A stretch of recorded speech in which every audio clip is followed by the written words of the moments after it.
Darling విషయానికి వస్తే, డార్లింగ్ని ఆ రోజు స్టేజ్ మీద తీసుకొచ్చి రావడానికి షై అవుతుంటే జనాల్లో తీసుకెళ్ళిన మొదటి వ్యక్తి మీరు. మిస్టర్ పర్ఫెక్ట్తో ఆయన జనాల్లోకి తీసుకెళ్లారు మీరు, టూర్ ఒకటి పెట్టి. అప్పుడు డార్లింగ్కి ఇప్పుడు డార్లింగ్కి అంటే అప్పుడు ప్రభాస్తో నాకు ఏం జరిగిందంటే మిస్టర్ పర్ఫెక్ట్ అప్పుడు ఇలాగే సినిమా రిలీజ్ అప్పుడు సినిమా హిట్ అయింది. సో ప్రభాస్ మనం ఒకటి ఇది జనాల్లోకి వెళ్ళి ఒక టూర్ చేయాలి అన్నాడు. అబ్బాయి నేను చేయను అన్నాడు. సరేలే సీడెడ్ 4 కోట్లు చేస్తే నేను వస్తానులే అన్నాడు. అవునా? సో సీడెడ్ 4 crores కలెక్ట్ చేయగానే నేను చెప్పాను నాకు మాట ఇచ్చావు చలో వెళ్దామని అలా తీసుకొచ్చి.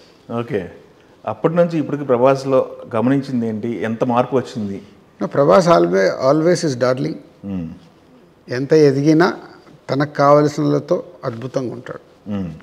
ఇప్పుడు కొంతమంది ప్రొడ్యూసర్లు ఉంటారు, కొంతమంది చేస్తున్న ప్రాజెక్టుల్లో హీరోలు హీరోయిన్స్ లేకపోతే ఏదో గ్లామర్ వాడుకుంటారు, పబ్లిసిటీ చేసుకుంటారు. బట్ దిల్ రాజు ఒక బ్రాండ్. దిల్ రాజు బ్రాండ్గా మారడానికి పడిన కష్టాన్ని గురించి చెప్పమంటే మీరేం చెప్తారు? అంటే బ్రాండ్ అని అంటే ఒకటండి, ఇప్పుడు వెనకకెళ్ళి తరాలు చూసినప్పుడు ఒక విజయవాహినికి కానీ ఆ రోజు ఎందుకు అంత క్రెడిబిలిటీ ఉంది, ఒక ఏవిఎంకు ఒక క్రెడిబిలిటీ ఉందంటే మంచి సినిమాలు. దాని తర్వాత రామానాయుడు గారికి ఎందుకు ఉందంటే ఒక మంచి సినిమాలు. నాయుడు గారు అలా వచ్చి ఒక అద్భుతమైన సినిమాలు మంచి మంచి సినిమాలు తీస్తే రామానాయుడు గారుగా ఎదిగారు.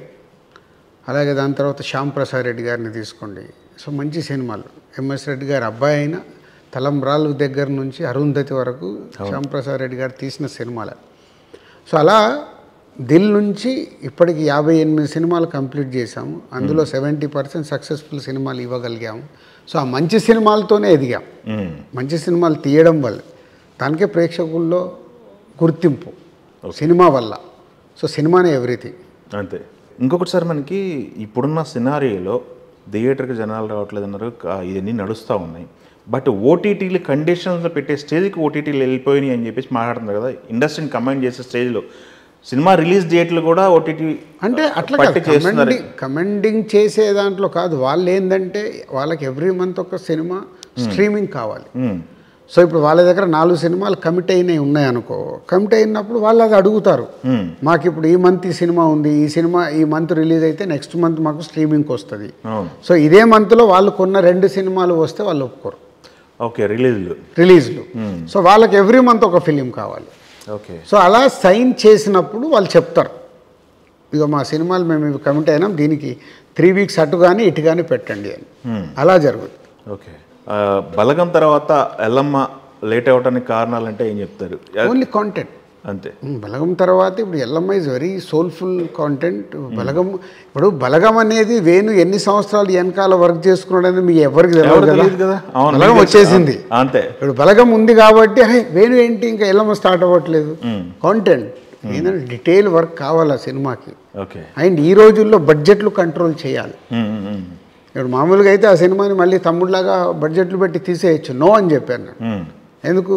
వేణు ఈ సినిమాని ఇలాగే తీయాలి, సో ఈ బడ్జెట్లోనే జరగాలి, దానికి వర్క్ చేయండి.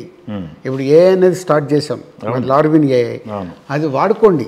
ఏఐలో వాడుకుంటే మీరు కాస్ట్ మొత్తం కటప్ చేయొచ్చు, మీకు వేస్టేజ్ లేకుండా సినిమాకి ఏం కావాలో అదే తీయొచ్చు. రౌడీ జనార్దన కానీ ఎల్లమ్మ కానీ ఇవన్నీ ఏఐలో వర్క్ చేస్తున్నారు మా టీం. ఎలా బడ్జెట్ ఎంత కావాలి, సినిమా నీ సినిమా డ్యూరేషన్ ఎంత, ఇప్పుడున్న స్క్రిప్ట్ లెంత్ ఎంత, ఇంతెందుకు. ఓకే. ఆ సీన్ షార్ట్ డివిజన్ కూడా ఉంటుంది మొత్తం. సో అది వర్క్ జరుగుతుంది. ముందు మేము ఇన్-హౌస్ వర్క్ చేస్తున్నాం. అక్టోబర్ లోపల మావి ఫినిష్ చేసినప్పుడు బయటికి కూడా స్టార్ట్ చేద్దాం. అక్టోబర్లో లాంచ్ అయిపోతాయి. ఓకే. అయితే ఇంకొకసారి మనకి ఈ సెకండ్ బ్యానర్ ఉంది కదా, ఇప్పుడు హర్షిత్ గారు పాప ఇద్దరు కలిసి చేస్తారు, దిల్ రాజు ప్రొడక్షన్స్. దాంట్లో ఏంటి సార్, ఎన్ని ప్రాజెక్టులు ఓకే అయినాయి, రాబోతున్నాయి? వాళ్ళు ఫట్ మనీ ప్రాజెక్ట్ మనం బ్యానర్ స్టార్ట్ చేసిన 4 కొత్త దర్శకులతో ప్లాన్ చేశారు. దాంట్లో బలగం వచ్చింది, జనకాయిత గనక. బలగం క్లాసిక్ అయింది, జనకాయిత గనక హిట్ అయింది. లవ్ మీ వర్కౌట్ అవ్వలేదు. ఇంకొక సినిమా ఫినిష్ అయిపోయి ఉంది. సో ఇప్పుడే 3 days బ్యాకే ఎడిటింగ్లో లాక్ అయిపోయింది సినిమా.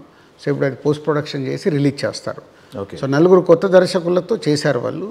సో వాళ్ళకేంటి ఇప్పుడు కొత్త దర్శకులే కాదు, ఇంకా దే వాంట్ షిఫ్ట్.